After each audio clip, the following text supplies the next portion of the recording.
राजस्थान के एक छोटे से कस्बे खिज्रपुर में एक मेहनती नौजवान रहता था, नसीर अली। उम्र करीब 30 साल, चेहरे पर सादगी, आंखों में ईमानदारी और दिल में एक ही ख्वाहिश, अपना नाम कमाना है, लेकिन झूठ या मिलावट से नहीं, सच्चे स्वाद से। उसका बापू पहले मटन की दुकान चलाया करता था, पर अब बूढ़े हो गए थे। घर में बीवी फातिमा और 2 छोटे बच्चे थे।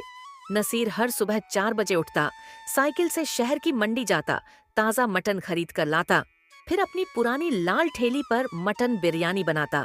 उसकी बिरयानी की खुशबू गली गली फैल जाती। जो एक बार खा ले वो बार बार लौट कर आता। भैया, एक प्लेट और दे दो ना। अक्सर बच्चे कह दिया करते। बस आखिरी प्लेट बची है, कल जल्दी आना। नसीर हंसते हुए जवाब देता। धीरे धीरे उसका ठेला मशहूर होने लगा। लोग कहते, नसीर की बिरयानी में कोई जादू है, न ज्यादा मसाला न कम, बस दिल से बनाई जाती है। लेकिन जहाँ मेहनती लोग होते हैं, वहीं ईर्ष्या करने वाले भी होते हैं। एक दिन बाजार में एक नया ठेला आ गया, रहमान बिरयानी सेंटर। रहमान नाम का आदमी, मोटा पेट, गोल चेहरा और मुंह में हमेशा बीड़ी। उसने आकर ऐलान किया, मेरे यहाँ बिरयानी सिर्फ 100 रुपए किलो, सस्ता भी स्वादिष्ट भी। लोगों की भीड़ उसकी तरफ दौड़ पड़ी। नसीर की ठेली पर अब मुश्किल से 4-5 प्लेट बिकती। फातिमा ने रात को खाना परोसते हुए कहा, आज बहुत उदास लग रहे हो, क्या बात है? नसीर ने लंबी सांस ली। क्या बताऊं फातिमा, रहमान सस्ती बिरयानी बेच रहा है, लोग उसी की तरफ भाग रहे हैं। मुझे समझ नहीं आता वो इतना सस्ता कैसे दे रहा है। फातिमा बोली, सस्ती चीज हर बार अच्छी नहीं होती नसीर, तू बस अपना ईमान मत छोड़ना, लोग देर सबेर पहचान ही लेंगे कि असली स्वाद किसका है। नसीर मुस्कुरा दिया, लेकिन भीतर एक डर बैठ गया। कुछ हफ्तों में नसीर की हालत और बिगड़ने लगी। कर्ज बढ़ गया, बच्चों की फीस रुकी पड़ी थी। तभी एक रात वह रहमान के ठेले के पास से गुजरा। ठेला बंद था, लेकिन अंदर से कुछ सड़ी सी बदबू आ रही थी। उसने देखा, रहमान कुछ काले थैलों में सड़ा हुआ मांस और बासी चावल मिला रहा था।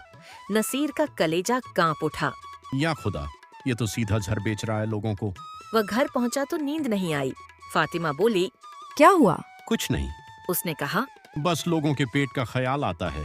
अगले दिन नसीर ने तय कर लिया, वह रहमान का झूठ सबके सामने लाएगा, लेकिन सीधे टकराव से नहीं। उसने एक नई तरकीब निकाली।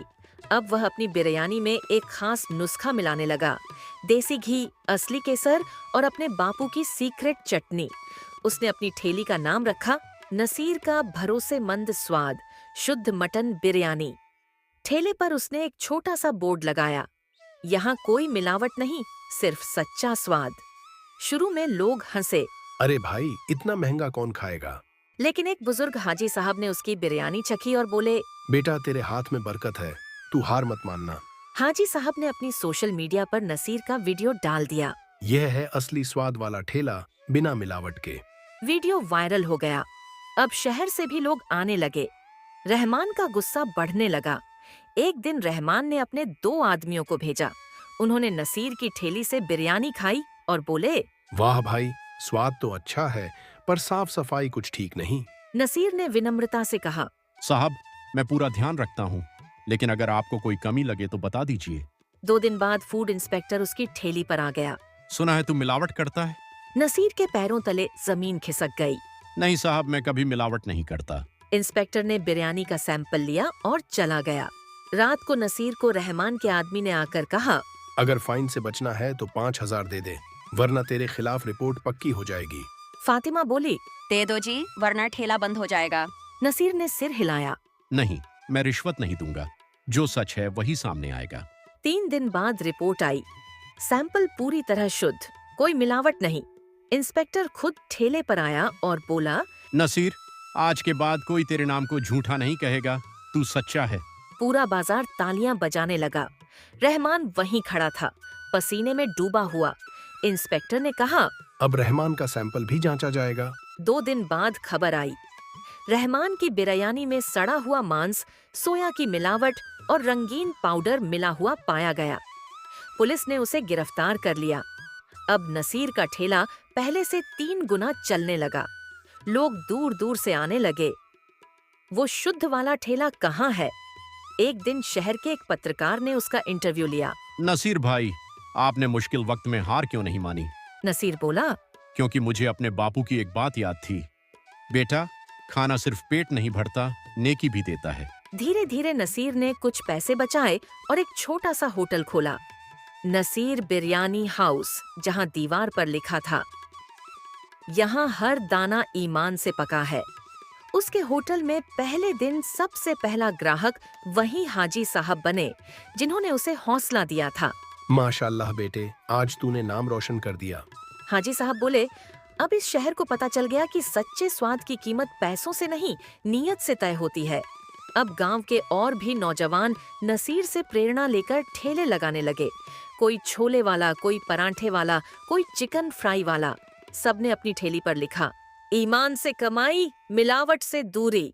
सरकार ने नसीर को ईमानदार व्यापारी सम्मान भी दिया। वह अब लोगों को बताता, अगर व्यापार में भरोसा खो गया तो कमाई का स्वाद भी चला जाता है। एक दिन नसीर अपनी पुरानी लाल ठेली को साफ कर रहा था। फातिमा ने पूछा, अब तो होटल खुल गया, ये पुरानी ठेली क्यों संभाल रहे हो?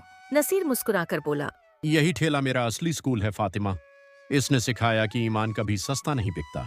उसने ठेली के ऊपर हाथ रखा और बोला, जब तक इस ठेले की खुशबू हवा में है, कोई भी मिलावट वाला टिक नहीं पाएगा। दूर से बच्चे आवाज दे रहे थे। नसीर अंकल, आज भी वही स्वाद चाहिए। नसीर ने मुस्कुराकर कहा, हाँ बच्चों, आज भी वही ईमान वाला स्वाद मिलेगा। सच्ची मेहनत और ईमानदारी की बिरयानी में वो स्वाद होता है जो किसी मिलावट या सस्ती चाल से नहीं मिल सकता। ईमानदारी भले देर से जीतती है, पर जीतती जरूर है।